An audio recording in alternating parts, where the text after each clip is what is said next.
آپ جو کہتے ہیں یا قرآن میں جو ہم پڑھتے ہیں اس کا اور اثر ہوتا ہے اور پھر ہمارے اندر کچھ اور رہ جاتا ہے۔ آپ فرمائیں ہم کیا کریں؟ علم جاننے کا نام نہیں ہے کہ آپ نے کچھ جان لیا، بلکہ جو چیز آپ کے عمل میں داخل ہو گئی وہ علم ہے۔ مثلاً آپ یہ کہتے ہیں کہ صبح کی سیر علم ہے اور سیر پر مضمون لکھو، تو یہ پورا مضمون لکھنا ایک علم ہے۔ تو اس علم کا عمل کیا ہے؟ صبح اٹھ کے سیر کرو۔ تو آپ جتنی سیر کرتے ہیں یہ آپ کا اصل علم ہوتا ہے۔ تو آپ اتنے علم کو علم کہیں جو آپ کے عمل میں داخل ہو گیا ہو۔ قرآن پاک سارے کا سارا علم ہے، لیکن اس میں سے جو چیز آپ نے عمل میں اختیار کر لی ہے وہ آپ کا صحیح علم ہے۔ آپ کو قرآن کریم کی ساری تفسیر تو یاد نہیں ہو سکتی، کیونکہ آپ کی تعلیم اور حالات اس طرح کے ہیں۔ اپنی محدود زندگی کا جائزہ لیں کہ آپ کتنے آدمیوں کے نام جانتے ہیں اور کتنے آدمیوں کو نام لے کے پکار سکتے ہیں۔ میرے خیال میں تو اس وقت یہاں جتنے بندے بیٹھے ہیں وہ ایک دوسرے کا نام نہیں جانتے، اور پھر آپ پورے رشتہ داروں کے نام نہیں جانتے۔ اس کا مطلب یہ نہیں ہے کہ ہم جاننا نہیں چاہتے، بلکہ انسان کی یادداشت، اس کی میموری کی گنجائش بہت محدود اور کمزور ہے۔ محلے داروں اور مسجد کے نمازیوں کے پورے نام یاد نہیں رہتے، تو آپ کی یادداشت کی گنجائش بہت محدود ہے۔ اس میں سارا قرآن پاک محفوظ نہیں ہو سکتا۔ اگر آپ قرآن مع تفسیر محفوظ کر بھی لیں تو پھر زندگی محفوظ نہیں رہتی، کیونکہ زندگی میں آپ نے دفتر جانا ہے، کام کرنا ہے، بچوں کے اور کر کے دوسرے معاملات ہیں۔ تو آپ سارے قرآن حکیم میں سے وہ بات اختیار کریں جو آپ کی زندگی میں داخل ہو۔ مثلاً فرعون کو دریا میں غرق کر دیا گیا، تو کیا یہ بات آپ کی زندگی سے تعلق رکھتی ہے؟ آپ قرآن کا یہ علم اختیار کریں کہ والدین کے سامنے اف تک نہ کریں اور زمین پر اطراء کرنا چلیں۔ زمین پہ اکڑ کے نہ چلو، بلکہ ٹھہر ٹھہر کے چلا کرو، خیرات دیا کرو۔ تم ہرگز فلاح نہ پاؤ گے جب تک تم خرچ نہ کرو گے وہ چیز جو تمہیں سب سے پیاری ہے۔ تو آپ وہ چیز خرچ کریں جو چیز آپ کو پیاری ہے، کیونکہ مال آپ کی زندگی کو عذاب بنائے گا اور مرتے وقت بڑا افسوس ہوگا۔ موت ہوتی کیا ہے؟ پسندیدہ چیز سے جدائی موت ہے، اور اگر پسندیدہ چیز ساتھ جائے تو مرنا آسان ہے۔ تو پسندیدہ شے اگر دریا کے پار ہو تو پار جانا آسان ہے، اور اگر پسندیدہ شے ادھر رہ جائے تو پھر آگے جانا مشکل ہے۔ جن کی پسندیدہ چیزیں موت کے بعد ملنی ہیں ان کے لیے موت آسان ہے، اور جن کی پسندیدہ چیز یہاں رہ جائے گی ان کے لیے موت مشکل ہے۔ ورنہ تو موت نہ مشکل ہے اور نہ آسان ہے، بلکہ موت سے یہ پتہ چلتا ہے کہ آپ کی پسندیدہ چیزیں کہاں ہیں، وہ یہاں ہیں یا آگے چلی گئی ہیں۔ مثلاً آپ کو پیسہ پسند ہے تو آپ خیرات کر کے اسے دریا کے پار بھیج دیں، اور اگر پیسہ یہاں رہ گیا تو پھر آپ روتے رہیں گے اور مرنا مشکل ہو جائے گا۔ تو آپ کے لیے بہتر یہ ہے کہ اپنی پسند کی چیزیں آپ آگے پھینکتے جائیں اور پھر چپکے سے خود بھی چلے جائیں۔ تو یہ علم ہے۔ لہٰذا قرآن پاک میں سے اتنی بات کو آپ علم بنائیں جو آپ کے عمل میں آئے۔ قرآن مجید کے جو آپریٹو احکامات ہیں، مثلاً یہ کرو اور یہ نہ کرو، ڈو اینڈ ڈونٹ، ان کو آپ اپنے عمل میں لائیں۔ نماز کے بارے میں قرآن مجید میں بار بار آیا ہے، مگر آپ کا علم تب بنے گا جب آپ اس پر عمل کر کے نماز پڑھیں گے۔ باقی تو صرف علم ہے، اور جب اللہ کا حکم آپ پر نازل ہو گیا تو آپ نماز پڑھنا شروع کر دیں گے۔ لہٰذا آپ قرآن کریم کی روشنی میں زندگی کا مکمل ذائچہ بنائیں، ورنہ تو اسلام کے بارے میں دیسی رائٹرز اور بین الاقوامی رائٹرز نے اتنی کتابیں لکھی ہیں کہ اگر کوئی شخص ان کتابوں کے نام لکھنے لگ جائے تو اس کی پوری زندگی ضائع ہو جائے۔ تو اسلام بکس آن اسلام کی تعداد اتنی ہے کہ کتاب اور مصنف کا نام کاپی پہ لکھتے لکھتے آپ کی عمر تمام ہو جائے، بلکہ نہ تمام ہی ہو جائے۔ اب یہ تو اسلام کا مدعا نہیں ہے، پھر اسلام کیا ہوگا؟ آپ اپنا ایک ذائچہ بنائیں کہ یہ جو آپ کی ایک دن کی زندگی ہے اس میں 24 گھنٹے ہیں۔ 24 گھنٹے میں آپ کئی گھنٹے سو جاتے ہیں، پھر ضروریات زندگی میں کمائی بھی کرنی ہے۔ جس ماحول میں آپ رہتے ہیں اس ماحول کے مطابق آپ کو چلنا ہے۔ اگر انگریزی بولنے کا ماحول ہے تو وہاں آپ انگریزی بولیں گے۔ اب یہاں اسلام نے آپ کو کچھ نہیں کہنا۔ اگر آپ کا رزق فگر ورک میں ہے، حساب میں ہے، تو آپ یہ لکھیں گے کہ یہ آمدن ہے، یہ خرچ ہے اور یہ بیلنس ہے۔ کمپیوٹر یہ کام کرے گا اور آپ کمپیوٹر چلائیں گے۔ اب اس میں کیا اسلام ہے؟ اسلام نے آپ کو یہ بتایا ہے کہ اپنے ماحول میں ادب سے رزق حلال کماؤ، عبادت کرو، نماز پڑھو، زکوٰۃ دو۔ غریب آدمی پر تو اسلام پہلے ہی آسان ہے، اس نے زکوٰۃ کیا دینی ہے اور حج کیا کرنا ہے، اس کے تو پاس ہونے کے نمبر پہلے ہی مل گئے ہیں۔ تو دقت امیر آدمی کو ہے، غریب زکوٰۃ لے تو سکتا ہے مگر دے نہیں سکتا، بس وہ کلمہ پڑھے گا اور اس کا کام آسان ہو جائے گا۔ بسم اللہ الرحمن الرحیم، لا الہ الا اللہ محمد رسول اللہ صلی اللہ علیہ وسلم۔ تو باقی سب مسلمان کلمہ پڑھتے ہیں، زکوٰۃ خود نہ بھی دیں تو بینک کاٹ لیتا ہے، روزہ بھی رکھتے ہیں، روزے میں بھی یہ گنجائش ہے کہ جو بیمار نہ رکھ سکے وہ غریب اور مسکین کو کھانا کھلا دے۔ آج کل ویسے بھی روزہ رکھنا پڑ جاتا ہے کیونکہ ہوٹل بند ہوتے ہیں اور کھانے پینے کو کچھ نہیں ملتا، تو باقی نماز رہ گئی۔ اگر ایک شخص نماز کا انکاری نہ ہو تو وہ اعلیٰ قسم کا مسلمان ہے۔ فرض کرو اگر کسی سے نماز مس ہو گئی تو آپ یہ نہ کہنا کہ تیرا اسلام ہی مس ہو گیا، کیونکہ اگر کسی وجہ سے نماز رہ گئی ہے تو وہ کافر نہیں ہوا۔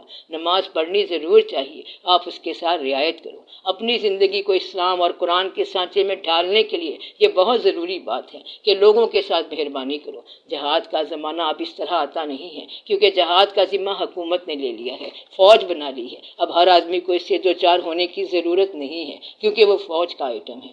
آپ کے ذمے سب سے مشکل کام یہ ہے کہ آپ کمائی کیسے کرتے ہیں اور اس کو خرچ کیسے کرتے ہیں۔ اب اس میں حرام حلال کی بات میں نے آپ کو پہلے بتا دی ہے کہ آپ کمائی ایسے کریں کہ جہاں سے آ رہا ہے وہاں تکلیف نہ جائے اور جہاں آپ خرچ کر رہے ہیں وہاں بھی تکلیف نہ پہنچے۔ جس بات کا آپ کو خود یقین ہے کہ آپ نے ظلم سے کمایا ہے تو پھر ایک مہربانی کرنا کہ وہ پیسہ بچوں کو نہ کھلانا، اپنے معصوم اور مسکین بچوں پہ ظلم نہ کرنا، کم از کم اپنے بچوں کو تو حلال کی کمائی کھلانا۔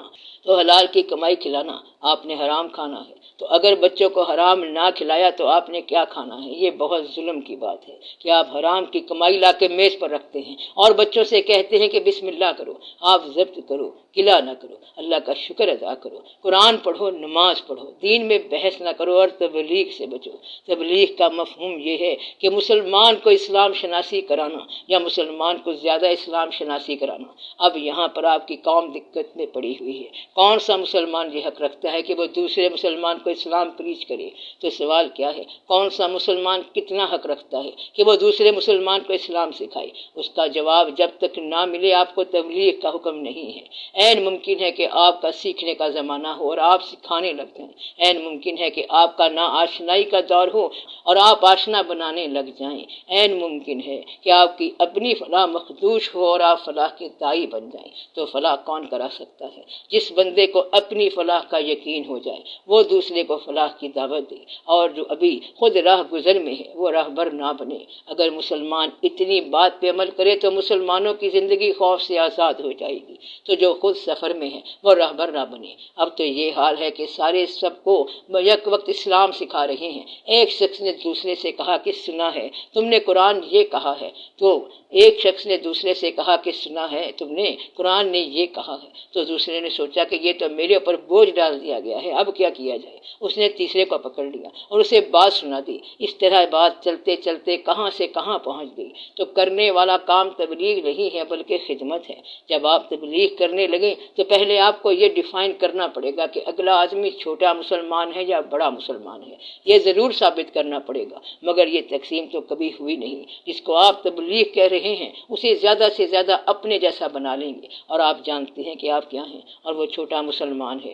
یہ تو ہوا ہی نہیں کبھی، یہ تقسیم نہیں ہے۔ تو بات یہ ہے کہ جس کو اپنی زندگی آسان نہ لگے وہ دوسرے کو آسانی کی دعوت کیوں دے گا؟ اگر آپ مخلص ہیں اور بھائی کو جنت میں پہنچانا چاہتے ہیں اور اس لیے تبلیغ کر رہے ہیں، یہ اس صورت میں ہو سکتا ہے جب آپ کو اپنی جنت کی بشارت ہو گئی ہو۔ اگر آپ اپنے بھائی کو جنت میں شریک کرنا چاہتے ہیں تو پہلے اسے اپنے مال میں تو شریک کریں۔ تو وہ شخص جھوٹا ہے جو یہ کہتا ہے کہ میں جنت میں تو شریک کرتا ہوں لیکن مال میں شریک نہیں کرتا۔ اگر ایک آدمی تکلیف میں ہے یا ڈوب رہا ہے تو آپ اسے کہتے ہیں کہ پہلے کلمہ پڑھو، لیکن آپ اسے ڈوبنے سے نہیں بچاتے۔ اگر اس کے مکان میں آگ لگی ہے تو آپ کہتے ہیں کہ پہلے کلمہ پڑھو اور اللہ اللہ کرو، مگر وہ آگ نہیں بجھاتے۔ تو تبلیغ وہ کر سکتا ہے جس کو صحیح ہونے کی سند مل جائے اور وہ اس آدمی کو تبلیغ کرے جس کے غلط ہونے کا فیصلہ ہو چکا ہو۔ ورنہ تو تھوڑے تھوڑے اسلام والوں نے بڑا پاکستان بنا دیا اور بڑے اسلام والوں نے اسے توڑ کے رکھ دیا۔ تو آپ کو کتنا اسلام چاہیے جس سے آپ کی بخشش ہو جائے اور دوسروں کی بخشش ہو جائے؟ اگر دوسروں کے ساتھ آپ کو بہت محبت ہے تو اس کو اپنا مال دے دو اور علم نہ دو۔ کیا کہا؟ علم نہ دو بلکہ دولت دو۔ اگر آپ اسے مال نہیں دے سکتے تو اسے تبلیغ نہ کرو۔ اگر آپ یہ کہو گے کہ اللہ تعالیٰ کا ارشاد ہے کہ تم میں سے ایک جماعت ہو جو نیک کام کا حکم دے اور بے کام سے منع کرے، لیکن اللہ نے یہ تو نہیں کہا کہ تم میں سے بہت سی جماعتیں ہیں۔ اس کا مطلب یہ ہے کہ ساری جماعتیں، تبلیغی، اسلامی اور سیاسی، سارے مل کے ایک جماعت بن جائیں تو پھر فیصلہ ہو جائے گا۔ جو مسلمان دوسرے مسلمان سے ملنا نہیں چاہتا وہ جھوٹا ہے۔ تو یہ سارے لوگ کیسے ہیں جو مسلمان ہیں اور ان میں اجتماع نہیں ہوتا؟ ورنہ جو ریئلی سچا ہے وہ تو جھوٹے کو بھی ساتھ دے دیتا ہے کہ آؤ بھائی ہم مل کے چلیں، تب اس پر اسلام آشکار ہو جائے گا اور وہ بھی ٹھیک ہو جائے گا۔ اب ساری سیاسی جماعتوں والے اسلام کے نام پر آپس میں مل کر نہیں بیٹھتے، تبلیغی جماعتوں والے اسلام کے نام پر مل کے نہیں بیٹھتے۔ یہ مسجد اس مسجد سے الگ کہتا ہے کہ اے اللہ اور رسول صلی اللہ علیہ وسلم کے منکرین، اللہ کے حبیب صلی اللہ علیہ وسلم، حضور پاک صلی اللہ علیہ وسلم غیب کو جانتے ہیں، تو اللہ کا مقام اور اللہ کے حبیب صلی اللہ علیہ وسلم کا مقام بیان کرنے والے یہ کون ہیں؟ کیا یہ مقام کافی نہیں ہے کہ اللہ اور اس کے فرشتے حضور پاک صلی اللہ علیہ وآلہ وسلم پر درود بھیج رہے ہیں؟ اس سے بڑا اور کیا مقام ہو سکتا ہے؟ اور یہ ساری کائنات کا ایک واضح مقام ہے کہ آج تک حضور صلی اللہ علیہ وسلم پر نعت کہی جا رہی ہے، تو یہ کتنا بڑا مقام ہے۔ اور آپ یہ بحث کر رہے ہیں کہ وہ غیب کے جاننے والے ہیں کہ نہیں ہیں، تو وہ جاننے والے ہی ہیں، حال کو جاننے والے ہیں، غیب کو جاننے والے ہیں اور مستقبل کو جاننے والے ہیں۔ لیکن یہ کہنے والا کون ہے؟ یہ بدنیتی سے کہہ رہا ہے، آپ صلی اللہ علیہ وسلم سے ہی جاننے والے ہیں، لیکن یہ جس طرح کہہ رہے ہیں تو یہ جھگڑے کے لیے کہہ رہے ہیں۔ حقیقت میں آپ صلی اللہ علیہ وسلم جاننے والے ہیں۔ اس کا مطلب یہ ہے کہ بحثوں نے اسلام کو اور ملت کو کمزور کر دیا ہے، اور نتیجہ یہ ہوا ہے کہ آپ اس مقام پر آ گئے ہیں جس مقام پر بھائی بھائی سے برسر پیکار ہے اور دوست دوست سے لڑ رہا ہے۔ اگر یہ کہا جائے کہ اللہ اور اللہ کے رسول صلی اللہ علیہ وسلم کے نام پر جو لوگ اعتقاد رکھتے ہیں وہ مسلمان ہیں، تو کیا آپ انہیں مسلمان سمجھتے ہیں؟ بے شک وہ لوگ جنہوں نے کہا اللہ ہمارا رب ہے اور پھر اس پر قائم ہو گئے، تو مسلمان کون ہے؟ جو اللہ کو اپنا رب مانتا ہے، جو اللہ کے حبیب صلی اللہ علیہ وسلم کو اللہ کا رسول مانتے ہیں اور آخری رسول مانتے ہیں۔ کیا آپ اس کو مسلمان سمجھتے ہیں؟ جس کا اس بات پر ایمان ہو، اس کے بعد کسی چیز کی ضرورت نہیں، اور وضاحت کیا چاہیے؟ اس کے بعد اخلاق ہے، لین دین ہے اور عقیدہ ہے۔ اب آپ یہ دیکھیں کہ یہاں ملاوٹ ہو رہی ہے، چوری ہو رہی ہے، ڈاکہ ہو رہا ہے اور دوسرے سارے غیر اسلامی عمل ہو رہے ہیں۔ اب یہاں ہندو تو نہیں ہے، بلکہ آج کا مسلمان یہ کام کر رہا ہے اور اس کا سارا عمل ہی غیر اسلامی ہے۔ تو صرف عقیدے کی اصلاح نہیں بلکہ عمل کی اصلاح ہونی چاہیے۔ آپ لوگ ایک دوسرے کے ساتھ وہ سلوک کر رہے ہیں جو غیر مسلم بھی نہیں کرتا۔ نتیجہ یہ ہوا ہے کہ اسلام کے ماننے والے آپس میں الگ الگ نظر آ رہے ہیں، اور یہ ہے آپ کی ملت کی دھڑاڑ۔ کہیں قوم قوم کے ساتھ لڑ رہی ہے، کہیں مسلمان ملک کے ساتھ لڑ رہا ہے، کسی جگہ لڑائی ہو رہی ہے، کہیں جھگڑا ہو رہا ہے یا پھر ہونے والا ہے۔ بس اللہ رحم کرے اور جھگڑا نہ ہی ہو تو بہتر ہے۔ تو آپ کے ہاں یہ واقعات ہو رہے ہیں، اس لیے یہ تبلیغ کا وقت نہیں ہے بلکہ توبہ کا وقت ہے۔ اللہ تعالیٰ رحم فرمائے تاکہ مسلمان کو مسلمان کے ساتھ عقیدت ہو جائے۔ اتنا اسلام کافی ہے کہ جس نے مسلمانوں جیسا نام رکھا ہے آپ اسے مسلمان ہی مان لیں، یہی کافی ہے۔ قائد اعظم محمد علی جناح نے انگریزی پڑھی تھی، وہ عربی یا فقہ تو اتنی نہیں جانتے تھے، لیکن قائد اعظم کے پاس اسلامی اسپرٹ تھی، جس کی وجہ سے انہوں نے ایک کنٹری بنا دی تاکہ آپ لوگ ایک اچھی اسپرٹ سے اپنا اسلامی فلاحی معاشرہ بنا دیں۔ مگر آپ نے قوم کو عبادت اور صرف عبادت میں لگا دیا ہے۔ اگر صرف عبادت کا مقصد ہوتا تو زندگی وہاں سے یہاں لانے کی ضرورت کیا تھی؟ یعنی وہ 1400 سال والی زندگی آپ کو یہاں کی زندگی ملی ہے، نیا دور ملا ہے۔ اب اس دور کے تقاضے بھی دیکھیں، سائنس بھی دیکھیں، عروج بھی دیکھیں، اور پھر اپنا دل اور اپنا ایمان اپنے مذہب میں قائم رکھیں۔ اللہ اور اللہ کے حبیب صلی اللہ علیہ وسلم سے محبت قائم رکھیں، ان سے محبت کریں۔ صرف تیرے رب کا چہرہ باقی ہے، باقی ہر شے آنی جانی ہے۔ جب تک آپ یہ نہیں کریں گے آپ کو بات سمجھ نہیں آئے گی۔ اللہ تعالیٰ سے یہی دعا کریں کہ اللہ تعالیٰ آپ کو شعور عطا فرمائے تاکہ آپ دوسرے کو مسلمان سمجھیں۔ تبلیغ کو مکینیکل نہ بناؤ۔ مکینیکل کیا ہوتا ہے؟ یعنی دوسرے کا نام بھی نہیں جانتے اور اسے شریعت سکھانا شروع کر دیتے ہیں۔ میرا کہنے کا مطلب یہ ہے کہ پہلے مسلمان کا احترام کرے، پھر اس کو تبلیغ کرے۔ اس آدمی کو تبلیغ کرو جس کے ساتھ آپ کے تعلقات ہوں، اتنے تعلقات ہوں کہ اس کی زندگی میں مدد کرنا آپ کا فرض ہو۔ آپ مدد کرتے نہیں اور کلمہ پڑھاتے جاتے ہیں۔ آپ دوسروں کی مدد کریں، احساس کریں اور خیال کریں تو یہ قوم بن جائے گی، ورنہ تبلیغ اور صرف تبلیغ سے بات نہیں بنے گی۔ اسی لیے تو سیاست جو ہے وہ سیاست نہیں بن رہی ہے، اور علم جو ہے وہ علم نہیں بن رہا۔ جو شخص علم حاصل کر رہا ہے وہ صرف علم حاصل کرتا جا رہا ہے، کتاب لکھتا جا رہا رہا ہے اور آپ پڑھتے جا رہے ہیں۔ اس طرح تو بات بیکار ہو جائے گی۔ جو سیاست کرتا جا رہا ہے وہ سیاست ہی کرتا جا رہا ہے، جھوٹ اور سچ ملا کے بولتا جا رہا ہے، بیان اور صرف بیان دیتا جا رہا ہے، اور جو تبلیغ کرتا جا رہا ہے وہ صرف تبلیغ ہی کرتا جا رہا ہے۔ آپ سارے حالات دیکھ کر دوسروں کے احترام کے ساتھ اور اللہ کے فضل کے ساتھ چلے تو پھر بات بنتی ہے۔ اگر ایک انسان کو حال کے زمانے کی تکلیف آ جاتی ہے، بچوں کا کوئی مسئلہ آ گیا، یعنی حالات کسی رخ میں کمزور ہو گئے، کوئی تکلیف آ گئی، تو پھر انسان دعا یہ کرتا ہے کاش میرے ساتھ بھائی ہوتے۔ اور اللہ کے حبیب پاک صلی اللہ علیہ وسلم نے فرمایا کہ سارے مسلمان بھائی ہوتے ہیں۔ آج کا انسان کہتا ہے کہ اگر یہ مسلمان بھائی ہیں تو تکلیف دینے والے بھی تو یہی ہیں، اس لیے وہ واقعہ یہاں آ کے ضائع ہو گیا، کیونکہ بھائی ہی تو تھا تکلیف دینے والا۔ جس نے چوری کی وہ بھی تو مسلمان تھا، اگر تو کوئی ہندو ہوتا تو ہم اس کے ساتھ لڑائی کرتے، لیکن تکلیف پہنچانے والے مسلمان ہیں۔ یہ ہے آج کے مسلمان کا مسئلہ۔ ستم ہے، جور ہے، یعنی غضب ہے۔ میرے قاتل کا رب میرا بھی رب ہے۔ قاتل اور مقتول دونوں ایک ہی رب کے ماننے والے ہیں۔ مسلمان مل کے بیٹھتے نہیں ہیں اور ہنگامہ یہاں سے پیدا ہو رہا ہے۔ ان کا آپس میں فیصلہ نہیں ہو سکتا کیونکہ وہ دونوں مسلمان ہیں۔ کاش وہ اصل دونوں مسلمان ہوتے اور پھر اسلام کے حوالے سے وہ خود ہی فیصلہ کرتے، مگر وہ دونوں کمزور مسلمان ہیں۔ سب کے اپنے اپنے مفادات ہیں۔ جب مفاد ختم ہو جائے تو جھگڑا ختم ہو جاتا ہے۔ مثلا یہاں مکان کا جھگڑا تھا، مگر وہاں آخرت میں مکان کی ضرورت ہی کوئی نہیں۔